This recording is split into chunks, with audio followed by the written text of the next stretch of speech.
Class 10th में और इस टाइप के क्वेश्चंस अभी तक अटेम्प्ट नहीं कर पा रहे हो तो बेटे कहीं ना कहीं गड़बड़ है। आइए फटाफट से समझते हैं। इसी टाइप के क्वेश्चंस को हम कहते हैं कॉम्पिटेंसी बेस्ड क्वेश्चंस, जो कि सीबीएसई हमसे पूछने वाला है। तो सबसे पहले तो बच्चा कंफ्यूज हो जाएगी, भाई क्वेश्चन आखिर है कौन से चैप्टर का। ध्यान से देखो और बताओ कौन से चैप्टर का है। अगर पता है तो कमेंट बॉक्स में पॉज करके बता दो, नहीं पता तो मैं बताता हूँ। चैप्टर नंबर 4 का क्वेश्चन है बेटे, ठीक है। तो क्या कह रहा है कि आपके पास ये गिवन है और इस तरीके से आपको इसकी वैल्यू फाइंड आउट करनी है।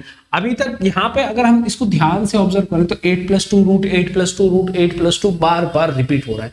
तो रिपीट हो रहा है तो भाई मैं इसी पार्ट को, इसी पर्टिकुलर पार्ट को क्या मान लूंगा, ये जो मेरा पार्ट है इसको कोई भी आप वेरिएबल लेट कर लो। लेट से मैं इसको x लेट कर, तो मैं बोल सकता हूं x बराबर है बेटे √8 + 2 और इस पूरे पोर्शन को मैंने x माना है तो ये x आ गया बेटा, ठीक है।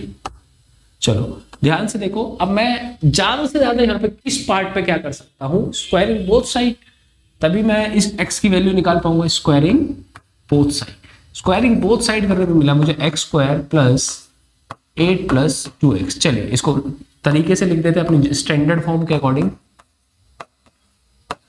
अब यहां से मैं कर सकता हूं फैक्टराइजेशन, मिडिल टर्म स्प्लिट और इसकी वैल्यू को फाइंड आउट कर सकता हूं। 2 है और तो बेटे फैक्टर मिल गए 4 और 2x माइनस का, और ये हो गया बेटे प्लस का, तो x² माइनस का 4x प्लस का 2x - 8 बराबर 0।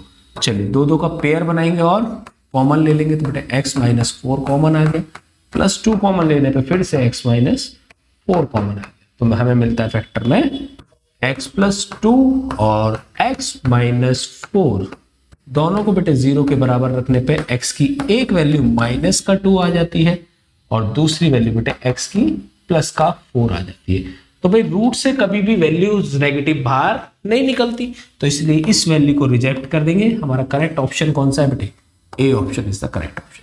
चलिए ऐसे इंटरेस्टिंग क्वेश्चंस के लिए चैनल को फॉलो करें, सब्सक्राइब करें। मिलते हैं नेक्स्ट वीडियो में ऐसे ही धमाकेदार क्वेश्चन के साथ। Bye bye.